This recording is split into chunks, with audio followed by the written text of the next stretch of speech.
ទេសាសាប់រយំហើយឈ្មោះអូនឥតឈប់ទៅអារម្មណ៍ស្ងប់មុនគេតែពេលខ្លាំងពិបាកក្នុងខ្លួនមែនតែនឃើញមុខអូនស្ដាយស្ដាយចឹងចាំងដូចកណ្ដាលថ្ងៃគេងយល់សំរយំថាអូនជប់ស្រឡាញ់បងភ្ញាក់កន្ត្រាំម្ដងអារម្មណ៍បងសែនសងវេបងអង្គុយបញ្ឈប់នៅចាំឆ្ងាយស្អែកព្រះអាទិត្យវែបផ្លែមួយឆែកទៅរំអូនភ្លៀងស្រឡាញ់អូនស្ទើរលេទៅហើយមិនឡើយអូនមិនយល់ចិត្តនៅតែខឹងគ្មានក្តីអាណិតបងតូចចិត្តណាស់ចាំថ្លៃស្រឡាញ់អូនស្រឡាញ់ដល់ចាំងបងតែងអត់ទុកនៅចិត្តភក្តីគ្រប់គ្រាចង់តែនៅចិត្តរូបស្រីអន់ចិត្តរឿងអ្វីចេះស្ដីមកអូនទីវិញលែងអូនជាណាបាបងវិបស្សនាខាងតែអូនអរិយសច្ចៈស្នេហ៍នេះអូនរៈមិនសូនគឺរៈបួសូនទុរៈទាំងពួងមកនោះលងអូនឲ្យឈប់ខឹងបងឲ្យឈប់ខឹងបងពេលនេះទូអនាគតអូនប្រែមកមកលែងស្រស់ស្អាតក្មេងអូននៅតែក្រងតំណែងជាអ្នកចិត្តใจនឹងហើមចិត្តបងស្រឡាញ់ពីមុខស្រឡាញ់ពីខ្នងស្រឡាញ់ពីលើរហូតដល់ក្រោមកុំបានរំសែនខ្លាចពេលអូនធ្វើការដាក់មកសំពីតមកអល់បែដងខ្លាចអូនកើតព្រួតចិត្តខឹងហើយកុំឡើយសោកមកដល់ឆាំងបើអូនហ៊ានធ្វើយ៉ាងนั้นបងនឹងតែរួមមិន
ស្លាប់បងទេសសាប់រយំហើយឈ្មោះអូនឥតឈប់ទៅអារម្មណ៍ស្ងប់មុនគេតែពេលខ្លាំងពិបាកក្នុងខ្លួនមែនតែនឃើញមុខអូនស្ដាយស្ដាយចឹងចាំងដូចកណ្ដាលថ្ងៃ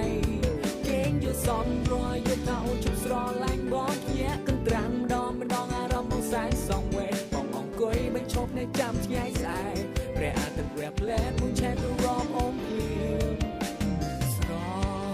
ឡាញ់អូនស្ទើរលែទៅហើយមិនឡើយអូនមិនយល់ចិត្តនៅតែខឹងគ្មានក្តីអាណើបងតូចចិត្តណាស់ចាំថ្លៃស្រឡាញ់អូនស្រឡាញ់ដល់ឆ្អឹងមកតែអត់ទុកនៅចិត្តភ័ក្រគ្រប់គ្រាចង់តែនៅចិត្តរូបស្រីអន់ចិត្តរឿងអ្វីចេះស្ដីមកអូនទីវិញលេងអូនជាណាបាបងវិបស្សនាខាងតែអូនอะไรจะจักស្នេហ៍នេះអូលរៈមិនសូនគិវរៈបួងសួងទុករៈទាំងពួងមកលូងលងអូនឲ្យឈប់ខឹងបងពេលនេះទូអនាគតអូនប្រែមកមកលែងសស្អាតក្មេងអូននៅតែក្រុងតំណែងជាអ្នកចិត្តใจនឹងហើមចិត្តបងស្រឡាញ់ពីមុខស្រឡាញ់ពីខ្នងស្រឡាញ់ពីលើរហូតដល់ក្រោមកុំបានរំសែនខ្លាចពេលអូនធ្វើការដាក់បងសំពីតមកអល់បែដងខ្លាចអូនកើតព្រួតចិត្តខឹង